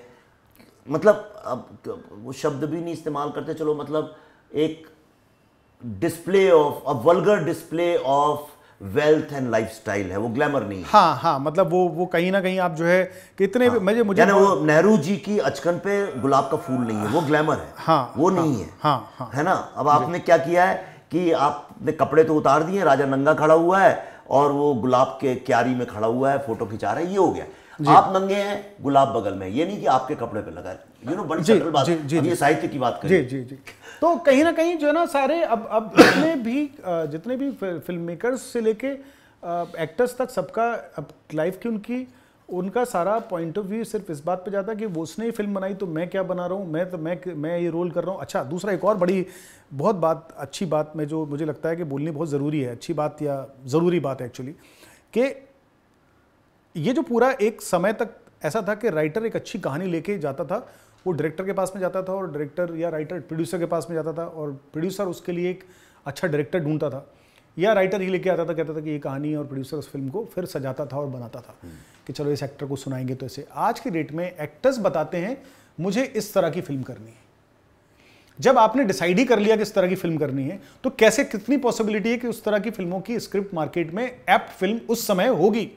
इस बात की क्या पॉसिबिलिटी है कि वर्ल्ड सिनेमा में क्या बन रहा है, हॉलीवुड में क्या बन रहा है, आप वैसी स्क्रिप्ट, अच्छी कहानी देख के फिर आप डिसाइड करो कि भाई मैं ये फिल्म करना चाहता हूं, नहीं करना चाहता हूं। क्योंकि पहले एक्टर्स होते थे, आज हीरोज हैं जिन्होंने अपनी इमेज बनाई है, उस इमेज को रिपीट करना चाहते हैं। पहले एक्टर्स होते थे, वो कहते थे संजीव कुमार को आप कोई भी स्क्रिप्ट दोगे तो आई थिंक वो उसने वो ठाकुर परफॉर्म किया। पहले भी स्टार्स होते थे, ऐसा नहीं स्टार्स होते थे, लेकिन वो सब क्या है कि चूंकि छोटे बैकग्राउंड से आए थे, बच्चन साहब इलाहाबाद से आए, दिलीप कुमार छोटे शहर से, पेशावर या कहां से आए थे मुझे याद नहीं आ रहा है, सुनील दत्त, राज कपूर, सब छोटे शहरों से आए और सब मध्यम वर्गीय थे। मैं कल सुन रहा था किसका, रणबीर का इंटरव्यू, वो बोल रहा था मेरे पिताजी पैसे नहीं देते थे, इतने कंजूस थे, कहते यही सही वैल्यूज है, क्योंकि वो सब मिडिल क्लास से निकले थे। अब सडनली जो है these are the beneficiaries of post liberalisation. Most of the star kids now are struggling with mental health issues, because they were in abundance. उनके लिए स्ट्रगल कोई लाइफ की स्ट्रगल थी नहीं, ना तो वो एस्पेक्ट्स देखे उन्होंने, ना ही वो सड़कों पे गए कभी, ना ही वो मतलब एसी से निकल के मालदीव्स में एक फोटो खिंचाती हैं लड़कियां, हाँ। नीचे किसी लड़के ने कुछ गलत लिख दिया, कहती है आई एम डिप्रेस्ड। ठीक है, तो ये तो सिनेरियो है। तो जमीन से जब तक वही है कि मुझे लगता है जो स्टार किड्स होते हैं वो भी कई बार बहुत अच्छे ब्लेस्ड होते हैं, बहुत अच्छे होते हैं, और बहुत अच्छा कभी कभी ऐसे आलिया फॉर एग्जाम्पल या रणवीर, ये सब एक्टर्स जो है ना, विकी कौशल, चलो विकी तो चलो ठीक है, वो फिर भी मतलब डायरेक्टली स्टार किड नहीं है ना वे, पर वो इंडस्ट्री का है, इंडस्ट्री का स्टार एक्शन डायरेक्टर, पर मतलब स्टार में स्टार का मतलब एक्टर का बेटा, मैं एक्टर्स का बेटा नहीं है। हाँ, मतलब वो और ऐसे निकल आते हैं, ब्लेस्ड होते हैं, और इसको डायरेक्टली नेपोटिज्म से जोड़ना हर बार अच्छी बात नहीं है। पर एक बहुत अच्छा लॉर्ड, बड़ा लॉर्ड जो है रणबीर कपूर, बोला ना मैंने, रणबीर और आलिया दोनों का नाम लिया, कमाल है, मैंने दोनों का नाम लिया। तो ये एक अच्छा लॉर्ड हमें कॉन्स्टेंटली खोजते रहना चाहिए, जो कि हम कहीं छोटे कस्बे से लेके आए, क्योंकि छोटे कस्बे वाला आदमी एक मनोज वाजपेयी आ जाता है, और सडनली राजकुमार राव जाता है, वो सडनली आपको ऐसी बात करके देगा कि जो आपने देखी नहीं होगी, और वो आप स्टाइल को देखते हो कहते हो हाँ यार ये तो क्या है, ये मैंने कहीं देखा है लेकिन ये कहीं और सिनेमा में नहीं देखा। तो पंकज नवाज ये सब लोग जो है ना स्टाइल है, तो आप कहीं ना कहीं उनकी बहुत अच्छा, और ये जो बाकी जो लॉट होता है जो मुंबई और बड़े शहरों में होता है, उनकी स्टाइल बहुत हद तक हॉलीवुड से, क्योंकि वही सिनेमा देख रहे हैं, वो जो देख रहे हैं वही करेंगे ना, उनकी कोई फैशन स्टाइल है, इनकी एक्टिंग स्टाइल है, और ये अपनी एक नई स्टाइल। बच्चन साहब एक जिस तरह हाँ बोलते थे वो, मतलब आज भी आप हाँ बोलोगे तो पता चलेगा बच्चन साहब है, सब उसी की खा रहे हैं, बाकी नए एक्टर स्टार्स, मतलब जो एक्टर्स की मिमिक्री की जा सकती है, जिस एक्टर की अच्छी मिमिक्री की जा सकती है, वो एक्टर ने अपना स्टेटमेंट बनाया है, उसके अंदर अपना कुछ वो जरूर कुछ लेके छाप छोड़ के गया। तो ये कि आप एक तो वो सेक्टर ने उतनी जगह बनाई। मैजिक देखिए, हाँ मैजिक देखिए, स्टार होता है, ये बात मैं उतरा एक, मैं नाम नहीं लूंगा किसी एक्टर का, एक पुराने एक्टर यानी स्टार जिनकी एक्टिंग को लेकर तब भी लोग हंसते थे, अब बात नहीं करते हैं, मतलब इनकी एक्टिंग खराब थी लेकिन थे बड़े स्टार एक्शन हीरो। मैं जोधपुर एक बार एयरपोर्ट पे उतरा, हमारी फ्लाइट में वो भी थे और मेरे परिचय में बहुत अच्छे दोस्त, ग्रेट गाय, वो भी थे और एक यंग हीरो भी था, ठीक है। प्लेन के अंदर पुराने स्टार पे को ज़्यादा लोग नहीं उससे मिल रहे थे क्योंकि बिजनेस क्लास था, और ये जो भाई साहब थे सब इनके साथ फोटो खिंचा रहे थे। पर जब हम एयरपोर्ट पे उतरे तो जोधपुर गए हो कभी, उतरते साथ बड़ा टैक्सी वाले खड़े रहते हैं, हजारों वाले, मैंने वो टैक्सी वो है किंगडम है। अरे भैया सारे टैक्सी वाले अपनी टैक्सियां छोड़ के ये पुराने एक्शन स्टार के पीछे ही पड़ गए फोटो खिंचाने के लिए, इसको किसी ने पहचाना ही नहीं। मैंने कहा यार ये इतनी बड़ी समस्या मैं बता रहा हूं आपको, ये हिंदी के जो हमारे तो गदर 2 जब हिट होती है तो आप ये मत बोलिए 20 साल बाद ये स्टार आके हिट करा। मैं आपको बता रहा हूं ये फैक्ट, और मैं 5वीं बार रिपीट कर रहा हूं कैमरे के ऊपर, कि आप आज भी किसी भी छोटे कस्बे में, मतलब छोटे मतलब 5 ये बड़ी सिटीज को, मुंबई, दिल्ली, कलकत्ता, चेन्नई, बेंगलोर, इन 5-7, हैदराबाद को छोड़ दीजिए आप, इन शहरों के अलावा आप किसी भी बी टाउन में चले जाओ, आज भी घरों के अंदर वो टेलीविजन पे साउथ की डब फिल्म या पुरानी फिल्म 90s की फिल्म, वही आपकी इनोवा के अंदर, आपकी कार के अंदर ड्राइवर जो है वो 90s के गाने चला रहा है, हाँ। वही डायलॉग बोल रहा है, वैसे ही कपड़े पहने, हाँ। आप किसी भी उसके यहाँ चले जाओ, क्या नाम है, बाल कटवाने के लिए चले जाओ, तो उसमें आपको सुनील शेट्टी और अजय देवगन की फोटो मिलेगी, अमिताभ बच्चन की फोटो मिलेगी। क्यों?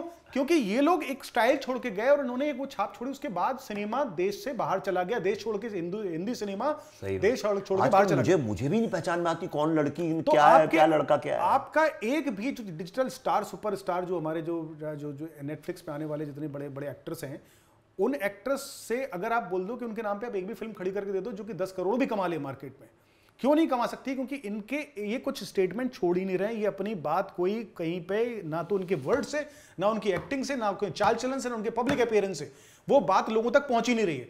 और क्यों? साउथ का सारा सिनेमा, डब्ड सिनेमा छोटे छोटे टाउन में देखा जा रहा है, कहीं भी रैंडमली आप चले जाओ। एक ऐसा ऑर्मेक्स को एक इस तरह का जो है ना ये सर्वे कराना चाहिए। सही बात है, क्योंकि वो रूटेड है। तो क्या हुआ 90s में आप देखो सेम समय पे जब ये जो एक्टर्स हमारे जो जिस लॉट की बात की, और उसके बाद नए स्टार है, मैं उनके नाम नहीं ले रहा, उसी समय हिंदुस्तान की पब्लिक जो है वो टेलीविजन पे चली गई।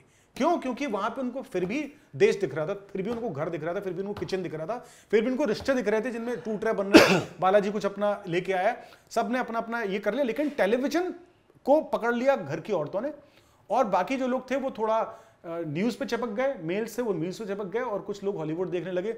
लेकिन जो हिंदी सिनेमा था वो सिर्फ मल्टीप्लेक्स ऑडियंस तक सिमट कर रह गया, जिसने आज गिव अप कर दिया है टू द OTT। इसीलिए फिल्में नहीं चल रही। नहीं, और दूसरा मेरे को लगता है लास्ट, अब बहुत लंबा टाइम भी हो गया, मुझे ऐसा लगता है कि आप मतलब एक तेंदुलकर रिटायर होने के बाद कश्मीर में जाके एक कहीं सड़क पे खड़े होकर स्ट्रोक मारता है और वो सबसे वायरल वीडियो बन जाता है। लेकिन अगर समझिए वो रोज किसी गली में जाके खेलने लगे तो कुछ दिन के बाद अगर वो स्टेडियम में भी खेलने आएगा तो आप नहीं देखोगे। करेक्ट। क्या ये तो खेलता रहता गली में। जब स्टार्स जितने हैं वो लोग, जो लोग BC grade, okay there is a grade तो है डेफिनेटली, यानी कला है, अगर डांस कर रहे हैं, नाच, उस लेवल के लोगों से कॉम्पीट करते हुए रोज डालेंगे। आप एयरपोर्ट पे घुस रहे हैं, नींद से उठ के गए हुए हैं, आप वहाँ चले जा रहे हैं, उसका वीडियो, आप निकल रहे हैं उसका वीडियो, आप यूं मुड़ गए, आप सब्जी, यानी वाई एक्ट्रेसेस वो गंदी टी शर्ट और शॉर्ट्स पहन के, सच्ची मैं सलाह देना चाहता हूँ। नहीं एब्सोल्युटली, मैं जा रहे हैं सब्जी खरीद, क्या टमाटर खरीद के आ रहे हैं, एक लड़की निकल रही है जिम से पसीने में भीगी हुई, वो गाड़ी के अंदर जा रही, क्यों? You should not be seen. आप कलाकार हैं, आप अपनी कला के लिए जाने जाते हैं, आप कला दिखाइए, निकलिए। पब्लिक अपीयरेंस को भी सेक्सुअलाइज कर दिया है, मतलब वो एक अलग कहानी चल रही है। मैं लड़कों ने कर दिया सेक्सुअलाइज, आप लड़कियों की बात करो, मैं नहीं कर सकता। मैं बता रहा हूं आपको क्या है कि ये जो एयरपोर्ट पे होते हैं उनका तो कई बार ऐसा लगता है कि एक्टर ने बोला हाँ कैमरा ऑन करो, आपको गेम पता है नया क्या है? क्या आप नया देखो, कई सारे हैं। एक कोई बच्ची आ जाएगी, आपका ऑटोग्राफ चाहिए फोन, कोई औरत आ जाएगी पकड़ के हक कर लेगी, बड़े सारे प्रोफेशनल है वो लोग, तो ऑल एक्स्ट्रा जूनियर आर्टिस्ट हैं। एक को तो मैं पहचान गया, मैंने कहा तो मैंने फोन लगाया, मैंने कहा यार ये आजकल क्या चल रहा है, तो मैंने सोशल मीडिया कंपनी वाले को लगाया, कहता आप बोलो जितने चाहिए उतने लोग आ जाएंगे। अच्छा, और वो एक्टर भी नकली। अच्छा, कई तो ऐसे हैं जो आते हैं कहते हैं अरे तुम लोग यहाँ कैसे आ गए, एक को तो बोल ही दिया था किसी ने, अरे आप ही ने तो बुलाया था, इतना लेट आप आए हो। अरे आप यहाँ कैसे? ये सारी जो ट्रिक्स हैं वो मतलब क्या है ना कि आप हर चीज तो आप अपने इंस्टाग्राम पे डाल रहे हो, आपका सोशल मीडिया मैनेजर आपको बोल रहा है सर उसमें करना पड़ेगा सर इंगेजमेंट, सर वो अल्गोरिदम नाम की चीज होती है। जो सबसे बड़े स्टार देश के हैं ना, वो हो सकता है कि वो सोशल मीडिया पे हो ही ना। Ranbir Kapoor is not on social media, he is the biggest, अगर देखा जाए तो he is the biggest star. बहुत सारे लोग नहीं, अच्छे लोग, आई एम सेइंग बहुत सारे। Alia also is very restrained and Ranveer भी ज्यादा नहीं करता, नहीं तो करते नहीं, दीपिका भी नहीं करती, he is not there, Deepika Ranbir is not there on. So ये जो नई पूरी जो एक एल्गोरिदम का पूरा जो एक कंपटीशन चालू हुआ है, इसमें बेचारे अच्छे फंस गए। और जो एक्टर्स नहीं थे, आप एक्टर है ना, तो आप अपनी एक्टिंग के लिए जाने जाइए। मैं भी ये गलती कर रहा था, I was expressing lot of political opinions, क्योंकि वो बचपन से करते आए, मैं पॉलिटिशियन रहा हूं हमेशा से, कॉलेज में, यूनिवर्सिटी में, आगे भी। पिछले आपसे बातचीत अपनी कई बार हुई है, मैं तुमसे कहता था तुम कविता पढ़ा करो, तुम्हें बोलते बोलते तुमने चालू किया तो मैं भी प्रेरित हो गया, मैं पॉलिटिकल ओपिनियन मार्केट से अलग चला गया अब पर। लेकिन समस्या ये हो गई है, मेरी वो इमेज जो है फॉलो करती है, तो आप कुछ भी लिखो, मैंने एक लिखा भीड़ तो लोग मेरे पीछे पड़ गए, मैंने लिखा हुल्लड़ पीछे पड़ गए, मैंने कहा खामोश पीछे पड़ गए। उनको लगता है जैसे उनके बारे में बात कर रहे हैं, जबकि ऐसा नहीं है।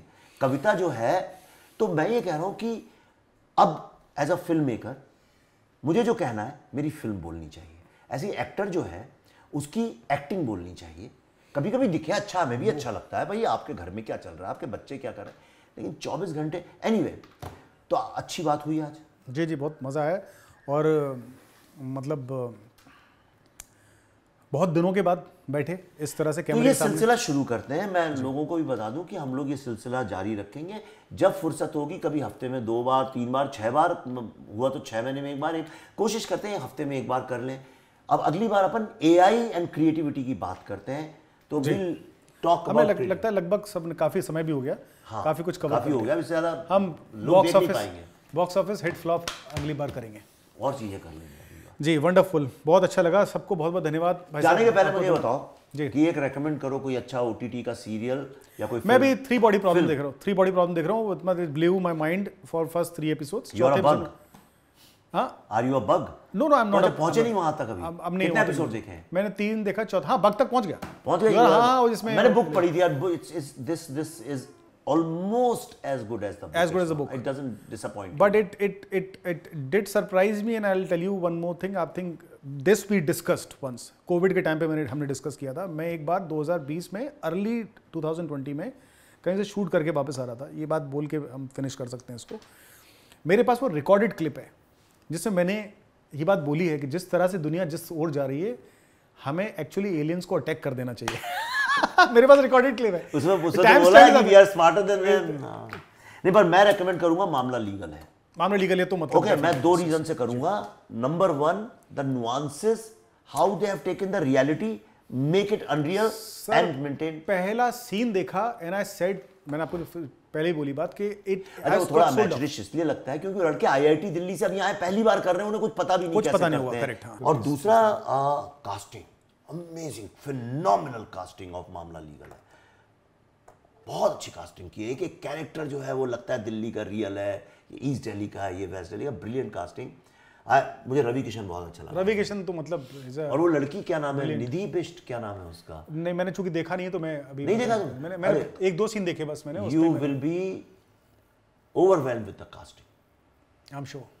ब्रिलियंट। वो कहीं ना कहीं वो बहुत बहुत जो ना ओरिजिनलिटी की बात हम बोल रहे हैं कि हमारे आप स्मॉल टाउन में जाएंगे, सॉरी बात आगे बढ़ रही है पर फिर भी I just say one line कि स्मॉल टाउन का आइडिया जो है, क्योंकि सब शहरों में आए हुए लोग या तो स्मॉल टाउन के हैं या तो उनके माँ बाप स्मॉल टाउन के, वो बिहेव करते हैं स्मॉल टाउनर, करेक्ट ना? अच्छा, स्मॉल टाउन इवन जो ये लखपति, करोड़पति, अरबपति या स्टार वगैरह है, जब इनकी शादियां होती हैं सब स्मॉल टाउन हो जाते हैं, ठीक है।